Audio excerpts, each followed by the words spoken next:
Ici, dans la vallée de l'enfer, chez les singes des neiges, les journées d'hiver peuvent être terriblement froides et humides. Cela tombe bien, les Japonais ont une grande passion pour les bains chauds. À certains endroits de la vallée, ils ont aménagé des bains comme celui-ci et y récupèrent l'eau chaude qui jaillit des sources thermales.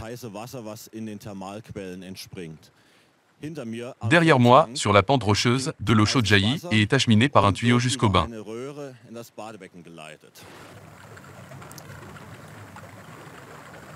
Ici, à ce point d'entrée, il est peu recommandé d'y mettre les pieds, car l'eau arrive à une température d'environ 60 degrés et ne se refroidit qu'une fois arrivé au bassin à une température supportable. Cette énergie naturelle a toutefois un inconvénient de faire planer une odeur, disons, de pourri sur toute la vallée. Les singes utilisent la conduite d'eau chaude des Japonais comme pont. Le tube en plastique est lisse. Avec leurs doigts moites, les singes des neiges se tiennent en équilibre au-dessus de la rivière.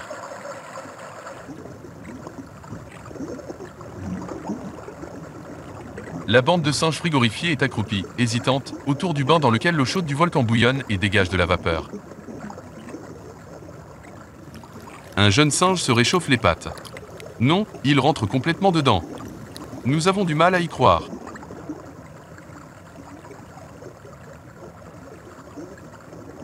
Le singe suivant pénètre lentement et avec délectation dans le bain.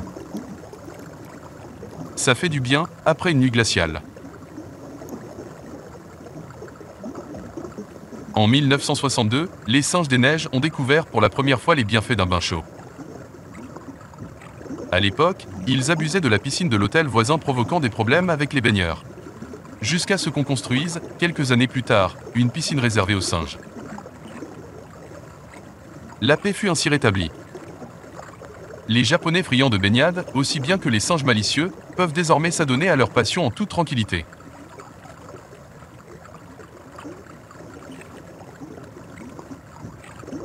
Aïe, c'est chaud! Le petit singe semble tout nouveau parmi les baigneurs. Il boitille sur 3 pattes. Cette eau chaude soufrée n'a pas de goût, mais ça, le singe doit encore l'apprendre.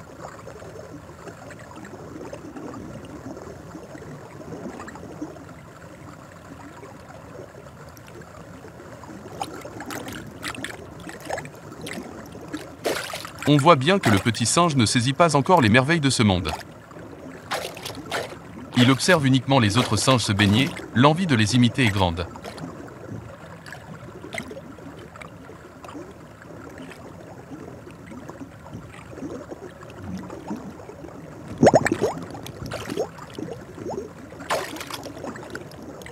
Nager n'est pas non plus sa spécialité, mais un vrai singe n'abandonne pas si facilement.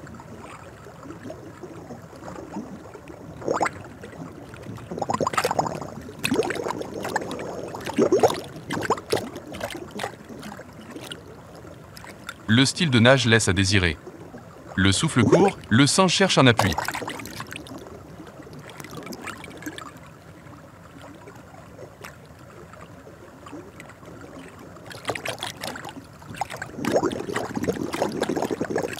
Sa persévérance est louable, mais il est difficile de savoir s'il s'entraîne à nager ou à plonger.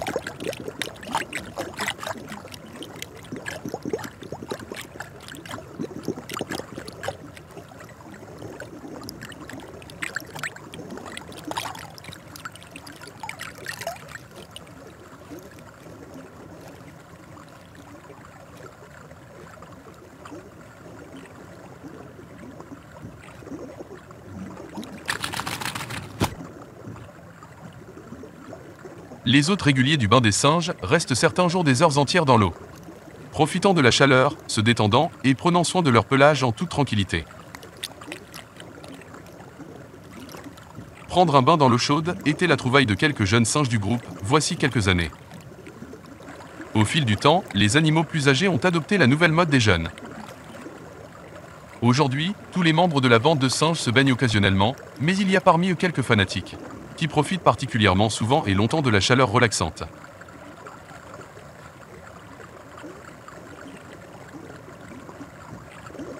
Un comportement bien connu des singes est l'épouillage. Les singes des neiges, de la vallée de l'enfer, pratiquent ce rituel social de soins corporels sur leurs voisins avec beaucoup d'attention dans la source chaude. Le pelage épais est passé au peigne fin. L'eau chaude soufrée pénètre jusque dans la peau. Les animaux de rang inférieur flattent les animaux de rang supérieur en les épouillant. Alors que les animaux de même rang manifestent leur sympathie en se toilettant les uns les autres. Comme les pages d'un livre, les cheveux sont parcourus un par un. Le toilettage mutuel, appelé épouillage, renforce non seulement la cohésion du groupe, mais a aussi pour bénéfice de soigner les parties du corps difficiles à atteindre.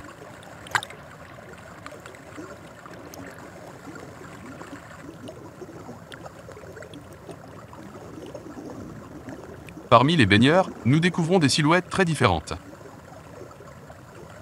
Aussi variés que soit leur visage, tous affichent sérénité et bien-être.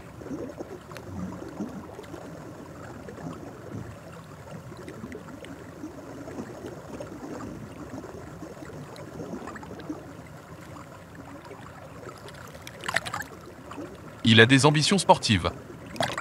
On peine à voir ce qu'il remonte du fond du bassin, mais cela semble être comestible. La plongée est une compétence que les singes des neiges n'ont pas besoin dans leur vie quotidienne.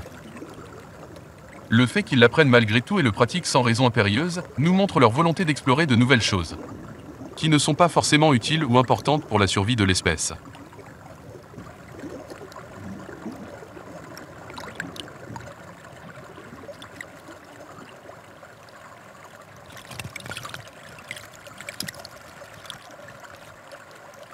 Un singe mouillé n'est pas de toute beauté. Les singes font étonnamment peu de choses à la sortie du bain, une fois mouillés jusqu'à l'os dans le froid de l'hiver. Une ou deux secousses et la plus grande partie de l'eau jaillit de la fourrure.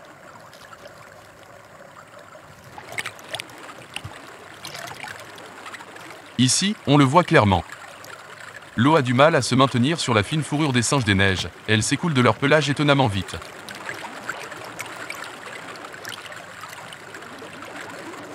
Les animaux trempés jusqu'à l'os auraient certainement de grandes difficultés à affronter le froid, car la fourrure humide n'a aucun effet isolant. Cependant, le corps des singes est nettement réchauffé par le long bain dans l'eau chaude, ainsi les animaux ne ressentent pas le froid. Comme les êtres humains après une séance de sauna, les singes peuvent rester longtemps dans la neige et dans le vent sans avoir froid.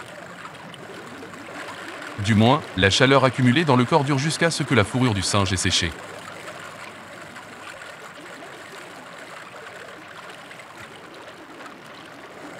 Les singes des neiges de la vallée de l'Enfer nous paraissent comblés, malgré le froid hivernal.